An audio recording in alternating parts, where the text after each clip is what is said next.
እንዲ ያላችሁ የቁም ነገር ቲክቶክ ላይ ደርሰናል። ያላችሁ የልጅ ማኛ ገጽ ላይ ነው። ሪፖስት በማድረግ ቪዲዮን ጀምሩ። ሪፖስት ላይክ። ትልቅ ቁም ነገር ለዋራ ነው፣ ራሴንም ላዋርድ ነው። ካሜራ ፊት ስንቆም ቪዲዮ ስንሰራ ጻድቅ ለምን መስላችሁ? ነውራችንን መድኃኒዓለም ሸፍኖት ነው እንጂ ባላጋንን ከኔ በላይ ዱርዬ አልነበረም። በሆነ እድሜ አራዳ ነበርኩ።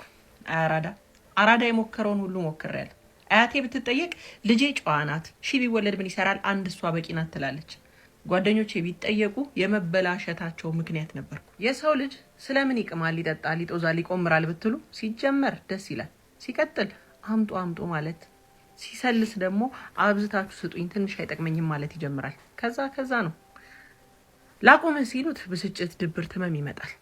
በምርጫችን አንድ ብለን ጀምረ ነው አማራጭ ያጣን ያህል የምንፈልገው ለመደሰት ሳይሆን መጥፎ ስሜት እንዳይሰማ ቀምቃሚ ነበርሽ አሊያም በሳምንት አንዴ ሁለቴ ብለን ግን ለአመታት ያደረግነው ነገር ሱስ ይባላል። አናርቀው፣ ሱስ ይባላል። እንግዲህ አንወሻሽ። በአራዳ ስም ጨርቅ ያልጣልን እብዶች በስተናል። የኔ ትውልድ ይህም ሰው አንድ ቅምሻ ብሎ ነው የጀመረው።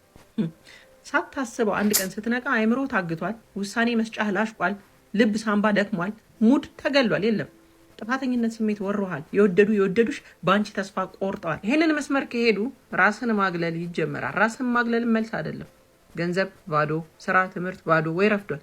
ያኔ ለድብርት ለጭንቀት በላይ የጀመርከው አንቺ ወይም ለድብርት ለጭንቀት ስራ ለማጣት ጓደኞቼ ጠሩኝ ቤተሰብ አደረገው ምክንያት ደርድረ ለመጀመሪያ ያሰብክ ዛሬ ልንገርህ፣ ህይወትን ሳትኖሪያት የመሞትህ ሚስጥር ቁልፍ ሆኖ ቁጭ ይላል። ትክክል። በደሳለኝ በመሰለኝ ትክክል።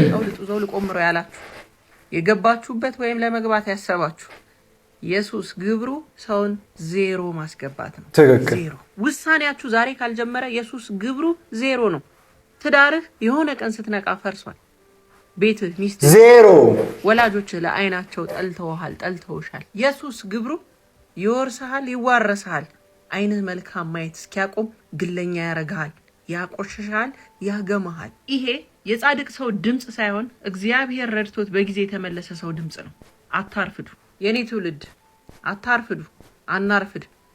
ግብሩ የማን እንደሆነ ሱስ ለይተን እንወቅ። ምን አይነት ከዚህ በላይ ሲጀምር ቁም ነገር አለ እንዴ? እኔ ሁሌ ሲጀምር ማለት ነው የአንቺን ቪዲዮ ሳገኝ ሪፖስት እያደረኩኝ ነው ማለፍ የምፈልገው ከዚህ በኋላ ራሱ